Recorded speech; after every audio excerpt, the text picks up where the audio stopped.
You got her on, Aaron? All right, well, welcome, everyone. Thanks for coming here tonight. For the growth area plan, I got to remember to talk into the mic for everyone that's also going to see this online after tonight's meeting as well. I'm Brian Hardis. I'm a landscape architect with a landscape architecture and planning group called HKGI out of Minneapolis. We've been fortunate enough to have been selected to work with the city of West Fargo on a really visionary process for the growth area that they have here out to the west side of town. As we get into this presentation tonight, we hope to give you a little overview of what the project's all about and then provide some guidance to you on how we're looking to gain your feedback here tonight, really at our first open house for the overall project. So let's jump right in. Really one of the big impetus for this planning effort is a continuation of understanding of the comprehensive plan for the city, but recognizing that there's quite a bit of new land that's going to be available for development based on the new FM diversion project. And roughly 8,000 acres is a part of that West Fargo growth area you can see inside of that pink boundary. That's on the map on the screen there. And for all of that, we're going to try to help plan all the infrastructure, all of the parks and the development areas, land uses for that zone, to help give a little bit more clarity for how development could occur within those areas. Part of this is understanding some of the financial strategy for that, the ongoing sustainability of the overall community, but also hopes and dreams and visions for what you all like to see in this area as it grows over the next 20 to 30 years. Historically, this area has grown fairly rapidly. You can see between these two images here, this is about 20 years of growth, and that's about 12 sections of land that has grown between Fargo and West Fargo since 2001 all the way to 2021. So we can kind of anticipate same level of growth, we think, over the next 20 to 30 years as a part of this area. And not all that 8,000 acres will fill up in terms of development, but guiding and planning that infrastructure and how that could be phased is a big part of the overall project. So as you can see here on the map on the right, a couple of key features, the diversion channel as it moves kind of on the west side of that project area. Those dots on the maps are representation of some mixed-use nodes that were ideas from the city's comprehensive plan, trying to understand if those are still part of the thinking going forward for mixes of land uses within the corridor, and for us to better understand where commercial uses go, residential uses go, size and scale of parks. All of that's going to be a part of this overall growth plan. Combining and understanding some of the overall growth demand that we could see within this region, and particularly in the West Fargo growth area, and how does that play into some of the long-term fiscal implications for the city and the community as a whole. Ideally, we're more strategic about early phases of development and guide that with a lot more clarity. Maybe some of the longer term phases we leave a lot more flexible as the city and the community evolves over time, but to provide a framework for how that growth would occur.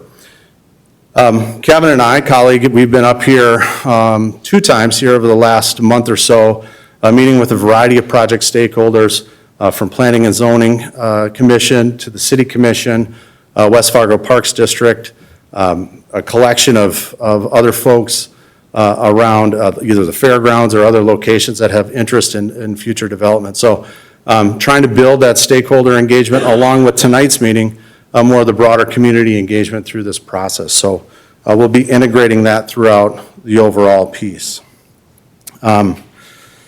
Obviously, the diversion is here to prevent that flooding area on the west side of town, and really for the broader Fargo-Moorhead area. It's going to open up all those areas for development to the northwest and west side of town. Really, some of the targeted areas we're looking at are sort of that south of 94 area around the fairgrounds, the lagoons, and some of that area towards the north in and around that zone and around the 94 corridor, as well as sort of the north side of town along the Cheyenne River. Obviously, there's a variety of different uses and some pent-up demand for both industrial type of uses, office, light manufacturing. Obviously, there's some residential demand that's a part of this as well. So what does this look like at the end of the planning process? We hope to provide guidance for land use and zoning for these areas, the transportation and infrastructure network that's needed to support that growth. Obviously, the park system planning that helps build great communities and is leveraged for the residents within West Fargo.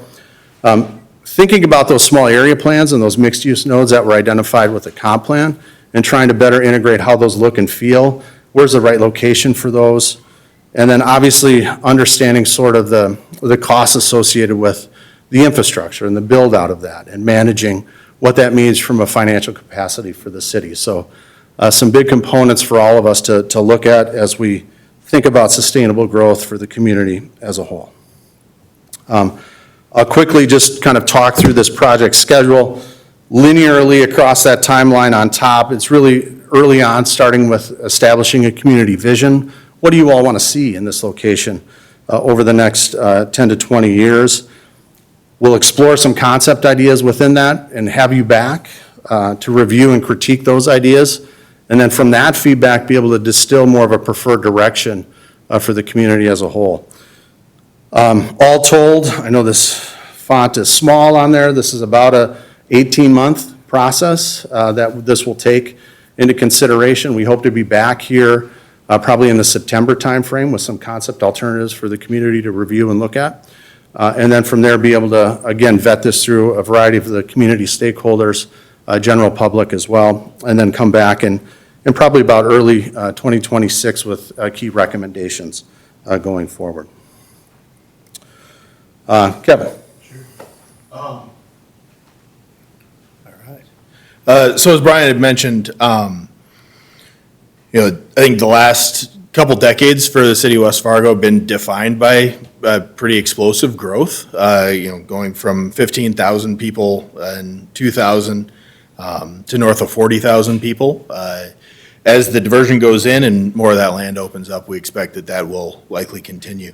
There are probably a number of people here today that remember West Fargo as a 15,000 person city, probably some people who remember it as a city even much smaller than that.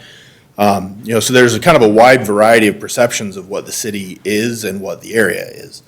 And as Brian mentioned, even with 20,000 new residents by 2050, the amount of land that will take is still significantly less than that study area. So we need to be strategic about, what are the areas that get the investment in terms of roads, pipes, some of that infrastructure as well. So, the intent of a lot of this is to provide this plan as an addendum to the comprehensive plan that was done back in 2018. In 2018, there was a lot less clarity about what the diversion was going to mean. So the task of this plan, I think, is to provide some additional direction, some additional clarity about what's happening in this growth area. The comprehensive plan, as Brian had mentioned, there are those nodes that were identified, focus on kind of the employment nodes to the north of 94, some mixed use nodes to the south of 94. But I think what we want to do tonight is evaluate some of those ideas. You've seen probably a number of those up on the boards. And understand, as we have learned more about the diversion, do those ideas still make sense? Whether that's from a land use perspective or parks or transportation approach. So there are a number of goals that are outlined in the comprehensive plan. That's those blue pieces. The survey that is available there as well as online pulls those out and starts to say, okay, what does this goal potentially look like in the growth area? And we'd like your feedback on, for each of those, are those things that you think are important for us to consider as we start drawing up concepts, or are those things that, maybe that was an important part of the 2018 plan, and moving forward, we can start to shift our mindset some. So, in terms of the comp plan, just pulled a handful of those images. Anticipating a fair amount of neighborhood growth happening in those areas around the nodes, outside of the circles that were identified. Maybe with this kind of character with the, a lot of single family, but also some denser housing products, some townhomes, some apartments as well. Integration of stormwater, integration of parks into those neighborhoods. There was a concept developed for the lagoon area, which is a portion of the growth area that the city actually owns, about 600 acres. That was considering this idea of a mixed use, mixed employment kind of destination spot. So, people could live close to their jobs, but maybe there was more of a focus on employment in that area.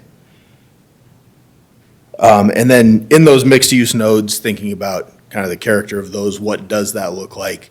It's probably vertical mixed use, retail pieces, some of the things that maybe you'd see a little more along Cheyenne, downtown, but that sort of concept. So, again, trying to evaluate, from this group's perspective, does that still make sense in some of those areas? So, thinking about, again, this is really, we want to hear from you at this point before we start pulling concepts together, before we start, putting a lot of pen to paper, understanding what people want to see. So, so in terms of tonight, we've got the boards in the back. There's a fair amount of background information, a lot of text on that. Feel free to read it and 5 boards on this side. take your time. That's on this side. On this side of the room, there are 4 boards that have, questions along the lines of public realm and park spaces, land use, and that includes, employment, as well as more of the retail components and housing. And then the connectivity pieces, so thinking about roads, trails, some of those parts. So providing feedback on a number of those questions will be helpful. We've also got table maps that are set out on the tables. Each one of those has their own kind of corresponding topic with the land use, the connectivity and transportation, and then the parks. Land use there, parks, middle, connectivity here on this north side.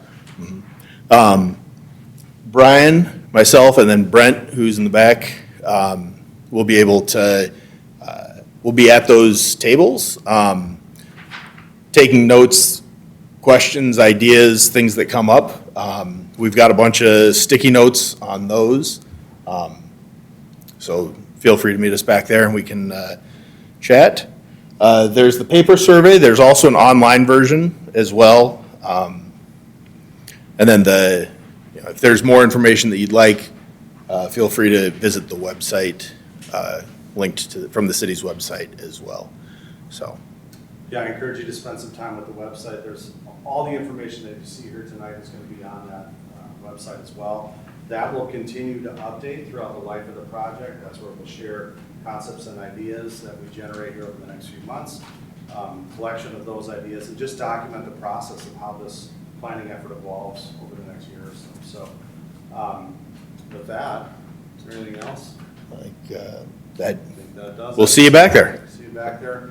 And any general orientation questions or comments? We take a couple of quick ones here. Otherwise, we're going to meet you all back at the boards and answer or address any questions. Yes, sir.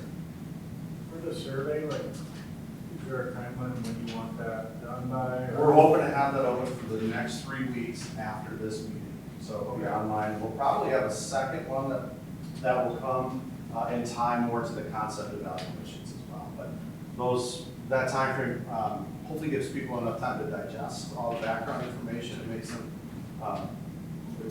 give us some good guidance on some of their preferences. So, great. All right. Thank you. Really appreciate everyone coming tonight. We'll answer any other questions you have at the boards back there. Thanks again, everyone. Appreciate it. If you need dots for the boards, let me know. We're up here. If you haven't signed in yet, please come up here and do so as well. It's a good chance for us to stay connected throughout the project. Thanks, everyone. We'll be back on these.